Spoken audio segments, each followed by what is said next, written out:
The Man Upstairs by P.G. Wodehouse. Story number 11, The Good Angel. Any man under 30 years of age who tells you he is not afraid of an English butler lies. He may not show his fear. Outwardly he may be brave, aggressive even, perhaps to the extent of calling the great man "Here" or "Hi." But in his heart, when he meets that cold, blue, introspective eye, he quakes. The effect that Keggs, the butler at the Keiths, had on Martin Rossiter was to make him feel as if he had been caught laughing in a cathedral. He fought against the feeling. He asked himself who Keggs was anyway, and replied defiantly that Keggs was a menial, and an overfed menial. But all the while he knew that logic was useless. When the Keiths had invited him to their country home, he had been delighted. They were among his oldest friends. He liked Mr. Keith. He liked Mrs. Keith. He loved Elsa Keith, and had done so from boyhood. But things had gone wrong. As he leaned out of his bedroom window at the end of the first week, preparatory to dressing for dinner, he was more than half inclined to make some excuse and get right out of the place next day. The bland dignity of Keggs had taken all the heart out of him. Nor was it Keggs alone who had driven his thoughts toward flight. Keggs was merely a passive evil, like toothache or a rainy day. What had begun actively to make the place impossible was a perfectly pestilential young man of the name of Barstow. The house party at the Keiths had originally been, from Martin's viewpoint, almost ideal. The rest of the men were of the speechless, moustache-tugging breed. They had come to shoot, and they shot. When they were not shooting, they congregated in the billiard-room and devoted their powerful intellects exclusively to snooker pool, leaving Martin free to talk undisturbed to Elsa. He'd been doing this for 5 days with great contentment when Aubrey Barstow arrived. Mr. S. Keith had developed of late leanings toward culture. In her town house, a charge of small shot fired in any direction on a Thursday afternoon would not have failed to bring down a poet, a novelist, or even a painter. Aubrey Barstow, author of The Soul's Eclipse and other poems, was a constant member of the crowd. A youth of insinuating manners, he had appealed to Mrs. Keith from the start, and unfortunately the virus had extended to Elsa.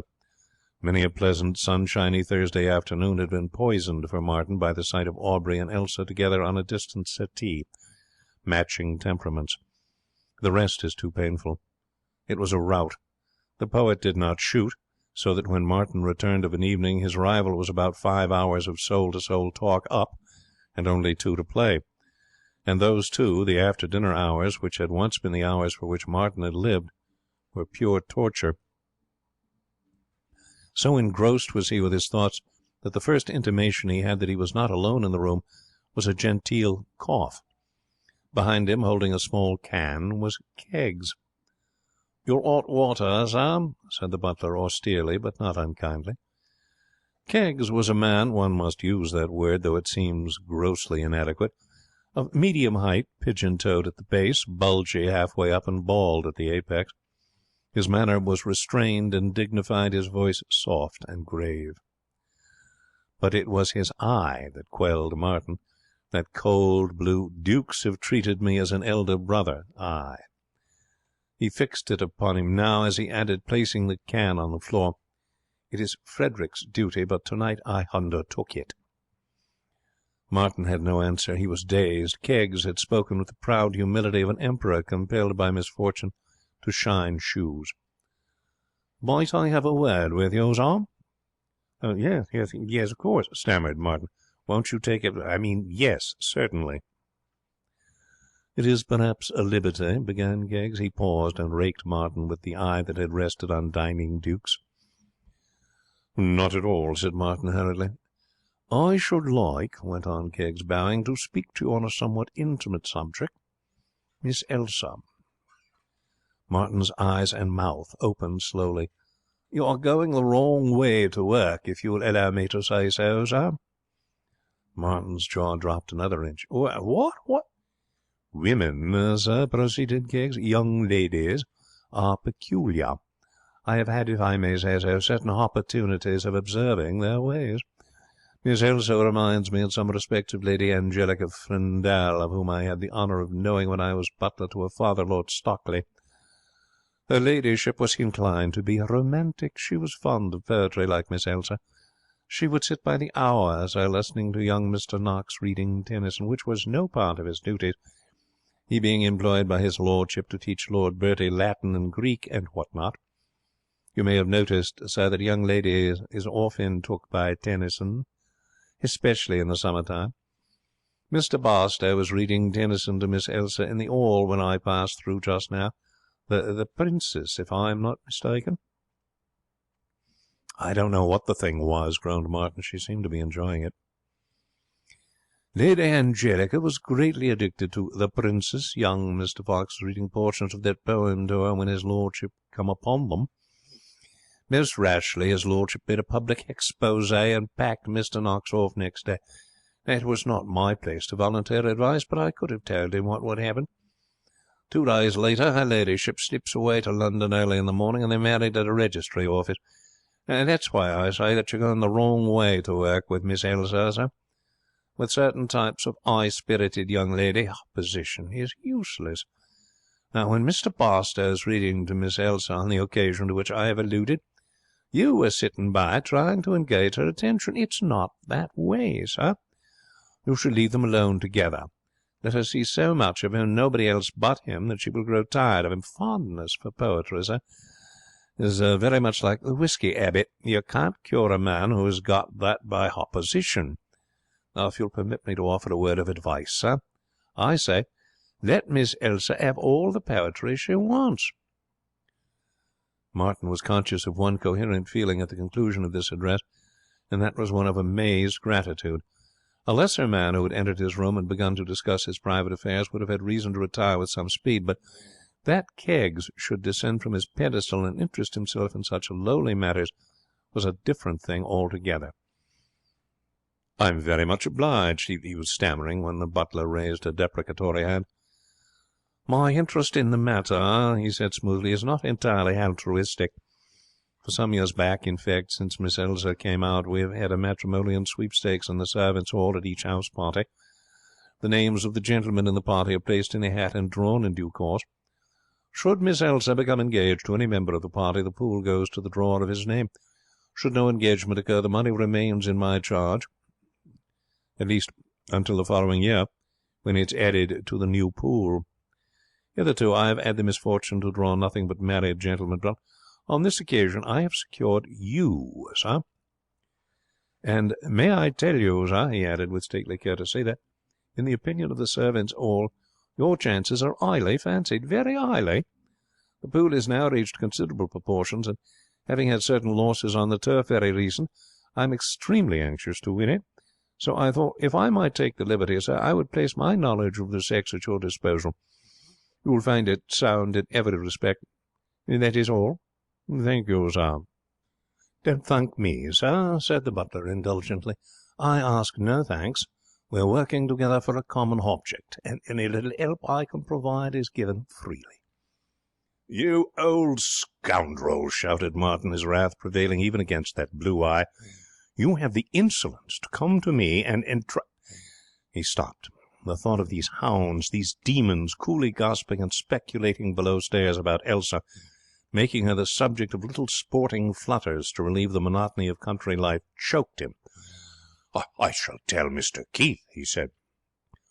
The butler shook his bald head gravely. "I shouldn't, sir.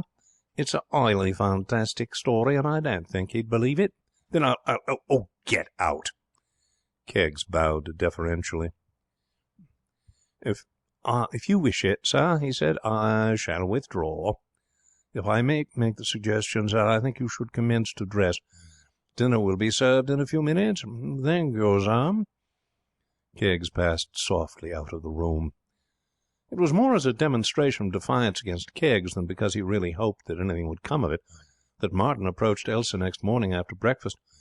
Elsa was strolling on the terrace in front of the house with the bard, but Martin broke in on the conference with the dogged determination of a steam drill.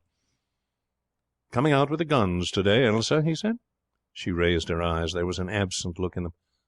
The guns?" she said. Oh, no. I hate watching men shoot." "You used to like it." "I used to like dolls," she said impatiently. Mr. Barstow gave tongue.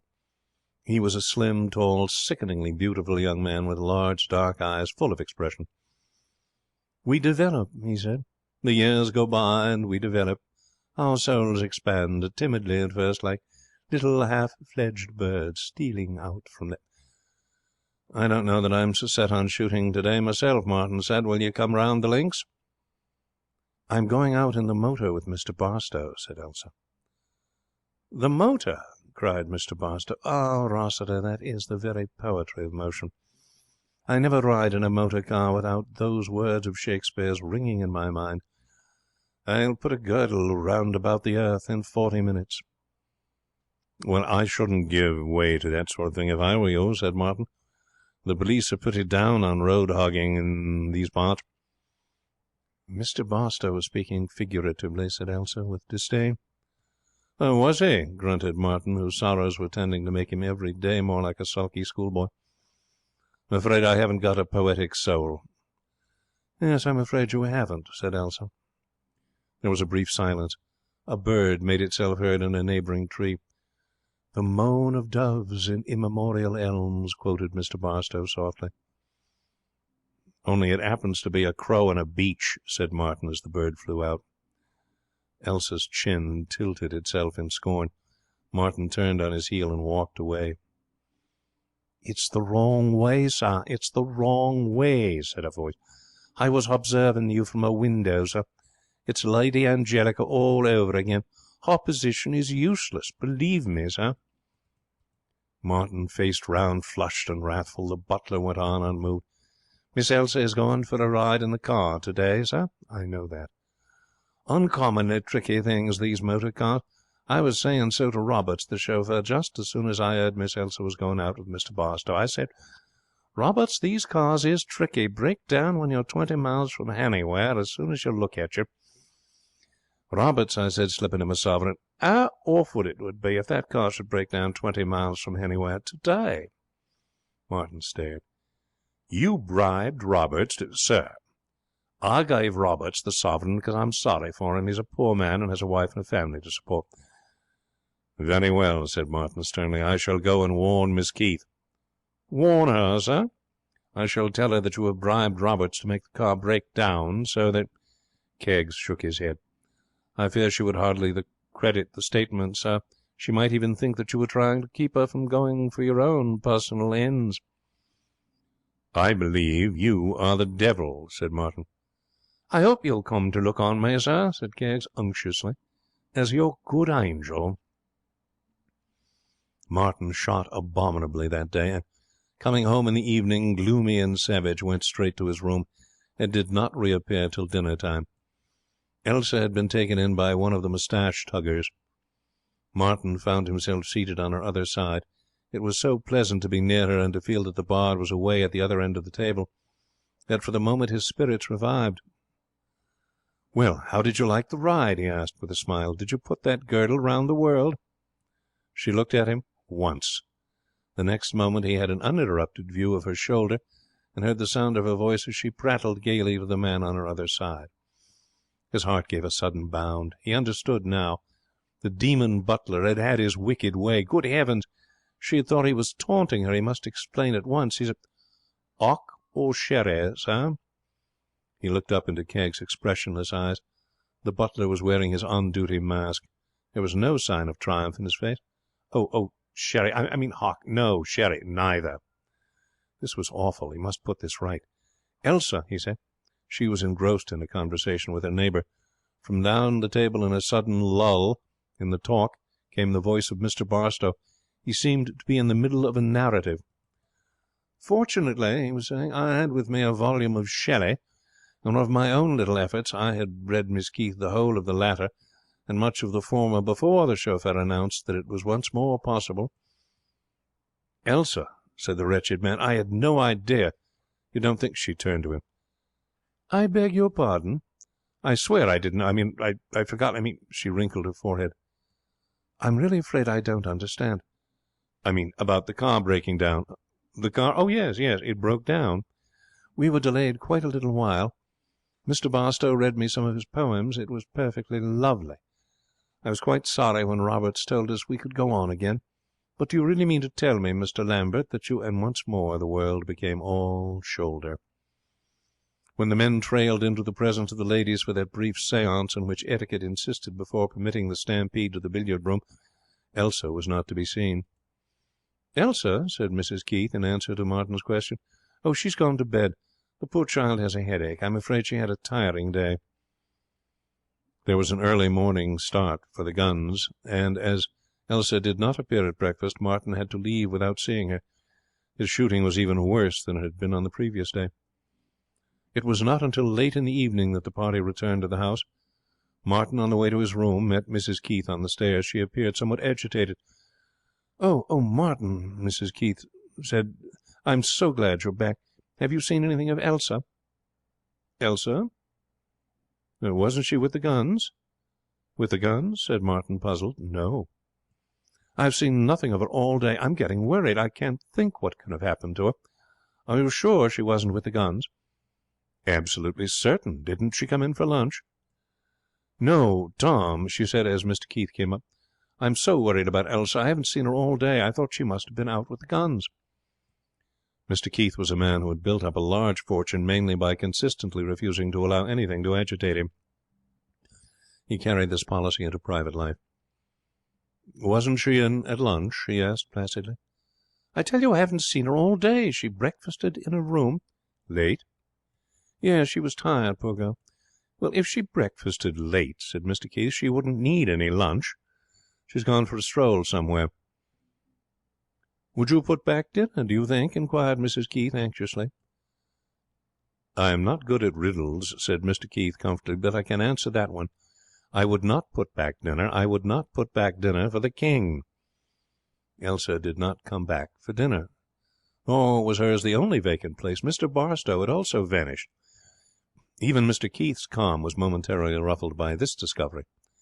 The poet was not a favourite of his. It was only reluctantly that he had consented to his being invited at all, and the presumption being that when two members of a house party disappear simultaneously, they are likely to be spending the time in each other's society, he was annoyed. Elsa was not the girl to make a fool of herself, of course, but he was unwontedly silent at dinner. Mrs. Keith's anxiety displayed itself differently. She was frankly worried, and mentioned it. By the time the fish had been reached, conversation at the table had fixed itself definitely on the one topic. "It isn't the car this time, at any rate," said Mr. Keith. "It hasn't been out today." "I can't understand it," said Mrs. Keith for the 20th time. And that was the farthest point reached in the investigation of the mystery. By the time dinner was over, a spirit of unrest was abroad. The company sat about in uneasy groups. Snooker pool was, if not forgotten, at any rate shelved. Somebody suggested search parties, and one or two of the moustache-tuggers wandered rather aimlessly out into the darkness. Martin was standing in the porch with Mr. Keith when Keggs approached. As his eyes lit upon him, Martin was conscious of a sudden solidifying of the vague suspicion which had been forming in his mind. And yet that suspicion seemed so wild. How could Keggs, with the worst intentions, have had anything to do with this? He could not forcibly have abducted the missing pair and kept them under lock and key. He could not have stunned them and left them in a ditch. Nevertheless, looking at Keggs standing there in his attitude of deferential dignity, with the light from the open door shining on his bald head, Martin felt perfectly certain that he had in some mysterious fashion engineered the whole thing.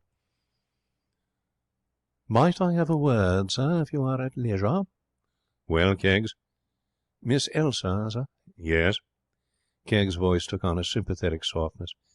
"It is not my place, sir, to make any remark while in the dining room, but I could not help but overhear the conversation. I gathered from the remarks that was passed that you were somewhat at a loss to account for Miss Elsa's non-appearance, sir." Mr. Keith laughed shortly. "You gathered that, eh?" Keggs bowed. "I think, sir, that possibly I may be able to throw light on the matter." "What?"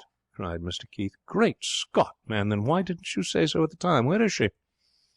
"Oh, it was not my place, sir, to enter into the conversation of the dinner table," said the butler, with a touch of reproof. "If I might speak now, sir." Mr. Keith clutched at his forehead. Heavens above, do you want a signed permit to tell me where my daughter is? Get on, man, get on with it.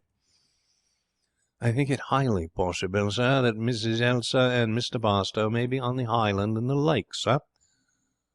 About half a mile from the house was a picturesque strip of water, some 1,500 yards in width and a little less in length, in the centre of which stood a small and densely wooded island. It was a favourite haunt of visitors at the house when there was nothing else to engage their attention, but during the past week, with shooting to fill up the days, it had been neglected. On the island, said Mr. Keith. What put that idea into your head? Oh, I happened to be rowing on the lake this morning, sir. I frequently row of a morning so, when there are no duties to detain me in the house. I find the exercise admirable for the health. I walked briskly to the boathouse, and Yes, I don't want a schedule of your daily exercises. Cut out the athletic reminiscences and come to the point. Well, as I was rowing on the lake this morning, sir, I happened to see a boat hitched up to a tree on the island. I think that possibly Miss Elsa and Mr. Barstow might have taken a row out there. Mr. Barstow would wish to see the Highland, sir, being romantic. But you say you saw the boat there this morning? Yes, sir. Well, it doesn't take all day to explore a small island. What's kept them all this time? It is possible, sir, that the rope might not have held. Mr. Barstow, if I might say so, sir, is one of those impetuous literary pussons, and possibly he omitted to see that the knot was adequately tied. Or, his eye, grave and inscrutable, rested for a moment on Martin's. Or some party might have come along and untied it a purpose. Untied it on purpose, said Mr. Keith. What on earth for? Keggs shook his head deprecatingly, as one who, realizing his limitations, declines to attempt to probe the hidden sources of human actions. I thought it right, sir, to let you know, he said. Right? I should say so. If Elsa's been kept starving all day on that island by that long hair... Here, come along, Martin. He dashed off excitedly into the night. Martin remained for a moment gazing fixedly at the butler. I hope, sir, said Keggs cordially, that my information will provide of genuine assistance. Do you know what I should like to do to you? Martin said slowly. I think I hear Mr. Keith calling you, sir. I should like to take you by the scruff of your neck. There, sir, don't you hear him then? Quite distinct it was. Martin gave up the struggle with a sense of blank futility. What could you do with a man like this? It was like quarrelling with Westminster Abbey. I should hurry, sir, suggested Keggs respectfully. I think Mr. Keith must have met with some accident. His surmise proved correct. When Martin came up, he found his host seated on the ground in evident pain. Twisted my ankle in a hole, he explained briefly. Give me an arm back to the house, there's a good fellow, and then run on down to the lake and see if what Keggs said is true. Martin did as he was requested, so far, that is to say, as the first half of the commission was concerned. As regarded the second, he took it upon himself to make certain changes. Having seen Mr. Keith to his room, he put the fitting out of the relief ship into the good hands of a group of his fellow guests, whom he discovered in the porch. Elsa's feelings toward her rescuer might be one of unmixed gratitude, but it might, on the other hand, be one of resentment. He did not wish her to connect him in her mind with the episode in any way whatsoever. Martin had once released a dog from a trap, and the dog had bitten him. He had been on an errand of mercy, but the dog had connected him with his sufferings and acted accordingly. It occurred to Martin that Elsa's frame of mind would be uncommonly like that of the dog's. The rescue party set off. Martin lit a cigarette and waited in the porch. It seemed a very long time before anything happened, but at last, as he was lighting his fifth cigarette, there came from the darkness the sound of voices. They drew nearer. Someone shouted, "It's all right. We found them." Martin threw away his cigarette and went indoors. Elsa Keith sat up as her mother came into the room. 2 nights and a day had passed since she had taken to her bed. "How are you feeling today, dear?" "Has he gone, mother?" "Who? Mr. Barstow?" "Yes, dear. He left this morning. He said he had business with his publisher in London." "Then I can get up," said Elsa thankfully. "I think you're a little hard on poor Mr. Barstow, Elsa. It was just an accident. You know it's not his fault that the boat slipped away." It was, cried Elsa, thumping the pillow malignantly. "I believe he did it on purpose, so that he could read me his horrid poetry without my having a chance to escape. I believe that's the only way he can get people to listen to it." "But you used to like it, darling." You said he had such a musical voice. Musical voice! The pillow became a shapeless heap. Mother, it was like a nightmare. If I had seen him again, I should have had hysterics. It was awful. If he had been even the least bit upset himself, I think I could have borne up. But he enjoyed it. He revelled in it. He said it was like Omar Khayyam in the wilderness, and Shelley's Epicydian, whatever that is. And he prattled on, and read till my head began to split. Mother, I hit him. Elsa? I did, she went on defiantly. I hit him as hard as I could. And she broke off into a little gurgle of laughter. He tripped over a bush and fell right down, and I wasn't a bit ashamed. I didn't think it unladylike or anything. I was just as proud as I could be, and it stopped him talking.